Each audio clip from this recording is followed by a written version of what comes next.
Hey there! In this video, I will give you 10 powerful strategies to help you practice acceptance. Acceptance is one of the most powerful tools we can utilize in our quest to enjoy being human. Life holds a vast array of experiences. Some are comfortable, some are uncomfortable, but how we respond to life can make all the difference in how we embrace comfort and discomfort. When I talk about acceptance, I want to be very clear that accepting something doesn't necessarily mean liking it. You can accept that your car broke down and you don't have to like it. So accepting and liking are two different things. It's just an example of duality in life. So anyway, here are 10 strategies to help you practice acceptance. The first step towards acceptance is cultivating mindfulness. Mindfulness is all about staying grounded in the present moment, which can be a game changer when life feels overwhelming. Our brain likes to dabble in the past or predict the future, but it's best to stay grounded in the present. For example, it's easy to be mindful when you're doing something you enjoy, like taking a walk on a beautiful day or sipping your favorite tea or petting your dog. In those moments, you're naturally present. But it's much harder to stay grounded in the moment when you're experiencing discomfort, like sitting in traffic when you're already late or dealing with a tough conversation. That's when mindfulness becomes this skill rather than reaction. So try techniques like focused breathing or deliberate observation. By engaging in mindfulness practices, whether through meditation, mindful walking, or even mindful eating, you'll find that your reactivity to life's challenges begins to decrease. You'll start observing your thoughts and emotions without immediately reacting to them, which fosters a more accepting attitude. Let's see. The second strategy is learning to embrace non-attachment. This means recognizing that everything in life is temporary, and you can let go of expectations for specific outcomes.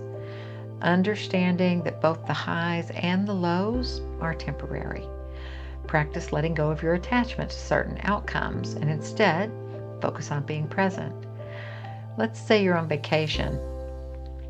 You may have some planned activities, but when things don't go exactly as scheduled, like let's say it rains or a tour gets canceled, you might be able to shrug it off and say, oh well, I'm on vacation.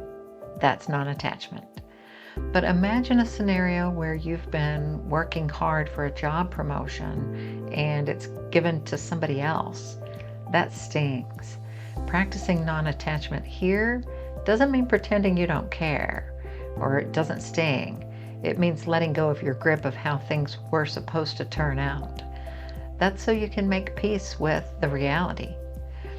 So by practicing non-attachment, you'll find yourself more flexible and less frustrated by life's inevitable changes.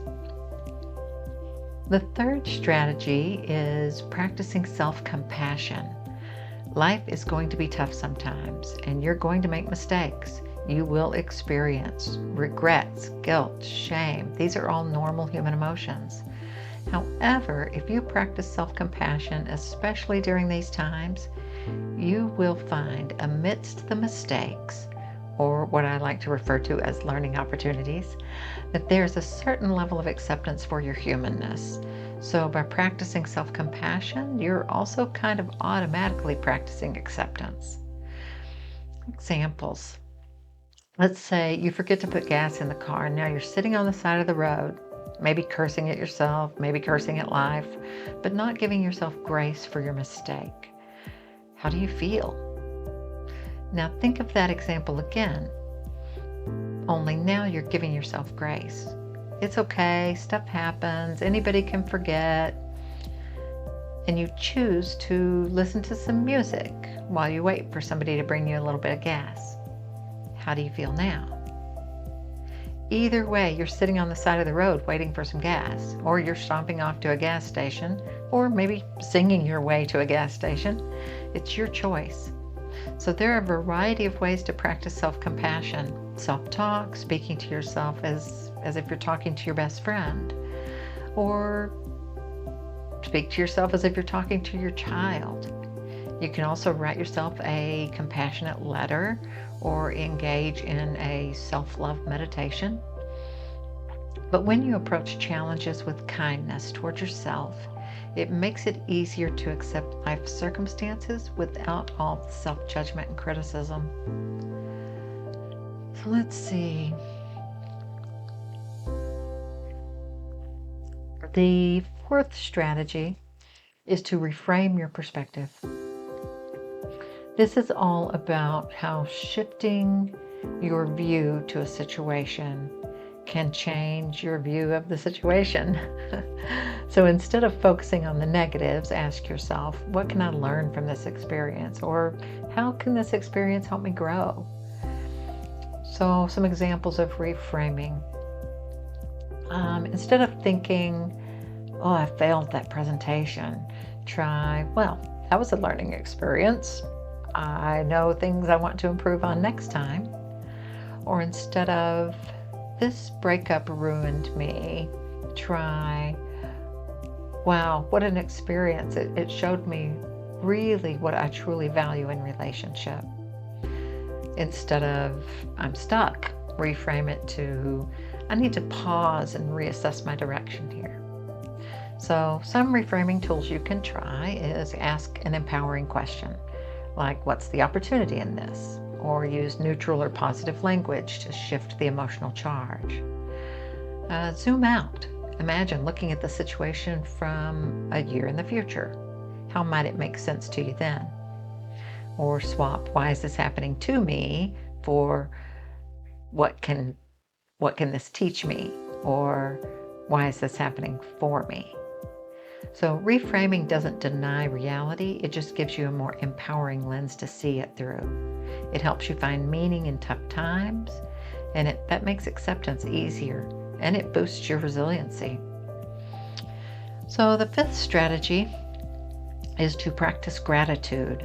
It shifts your focus from what's lacking to what's positive in your life. Keep a gratitude journal, or make it a habit to reflect on what went well each day. You can also try a simple mindset shift using the words, at least. These two words can help you find a silver lining even in the most frustrating of situations. For example, oh, it's been raining every single day can become, at least it's watering the trees and keeping everything lush. So it's not about toxic positivity, it's about balance. It's about reminding yourself that even in discomfort, there's still something to be grateful for. So this simple practice can help you embrace life's ups and downs with a lot greater ease. The sixth strategy towards acceptance is to focus on what is within your control. One of the most liberating practices is to accept what you cannot change. Don't waste your time. Identify what's within your control and let go of the rest. So how do you do this, you ask? Great question. There are 3 things to explore. Can I change this? Do I have any influence over making this situation any different? So let's use the running out of gas example. Can you change the fact that you're sitting on the side of the road? Sure, you can call someone to bring you some gas, or you can start walking to a gas station. So in this example, you're focusing on what is within your control and you're taking control. Let's look at the example of raining every day. Can you make it stop raining? No. So you move on to the second area to explore. Can I accept this? If you cannot accept this, then move on to the third area to explore. How can I let it go? And you might have to ask yourself, what do I need to do to be able to accept this? Or what do I need to do to be able to just let this go? But by focusing on what you can change, what you do have influence over, where you do have some control, and then accepting what you can or letting go of what you cannot change, you'll find a significant reduction in your stress and frustration. So remember that acceptance doesn't mean resignation or liking. It means choosing peace. Strategy number 7 towards acceptance is Developing a support system. So humans are not meant to navigate life's challenges alone. Find a few people who you feel comfortable talking to about your challenges, maybe a family friend, your close friend, a family member, a neighbor, maybe clergy, or even a therapist. And nationwide, in the USA, you're never really alone. If you feel in crisis and you don't have anybody to call or talk to, you can always call or text 988. It's a crisis line where there are people trained to provide support during crisis times. But having a support system can make a big difference when you're walking toward accepting life's challenges. Even sometimes just venting to a friend can make a difference. So lean on your support system. Strategy number 8, engage in self-care. Self-care is probably one of the most important strategies, not only in acceptance, but in life. And it is very underrated in our be productive, be successful society. Not that there's anything against being productive or successful, but productivity is often only viewed as work-driven outcomes, and it fails to include rejuvenation and energizing outcomes. But taking care of your well-being is crucial for resilience. Self-care is not selfish. You've probably heard the saying that you can't pour from an empty cup, or if you've flown on an airplane, they are always teaching you need to put on your own oxygen mask first, because you can't help others if you can't yourself breathe. So some self-care practices include spending time with friends, crafting, paying attention to what your body needs through exercise, nutrition, sleep, hygiene. But self-care can also include resting, watching a movie, reading a book, taking a walk, sitting in nature, meditating, praying. And sometimes self-care is pushing yourself to do the things you know will make you feel better, even though you don't want to do them. But it's about balance and listening to yourself. So the next time you have planned your day to do nothing, or somebody asks, "What are you doing today?" and you say, "Oh, nothing," I want you to start reframing that and say, "Oh, I've planned a day for rest and rejuvenation." Or I've planned a day to walk and enjoy nature. That's not nothing. So self-care is one of the most important things you can do. It improves your ability to accept and handle life as it comes. If you are rejuvenated and rested, you're going to handle frustration and challenges with much greater ease. Strategy 9 is practicing forgiveness. That can be a tough one sometimes.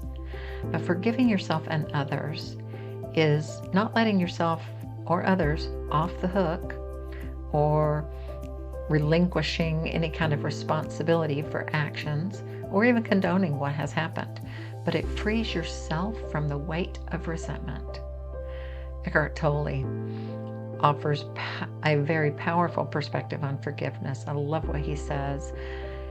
He says that when somebody hurts another, I'm paraphrasing here, it's often from a place of unconsciousness. In other words, people act out of their own pain, conditioning, or disconnection. He even says that from a higher state of awareness, there's nothing to forgive because a conscious person wouldn't have acted in a harmful way in the first place. So this doesn't mean we condone the behavior, but it does allow us to loosen the grip of resentment and move forward with more peace. Have grace with all of us, with yourself and others, when we're acting out of unconsciousness. Forgiveness will bring you emotional freedom, and it will make it easier to accept whatever's happening in the present moment.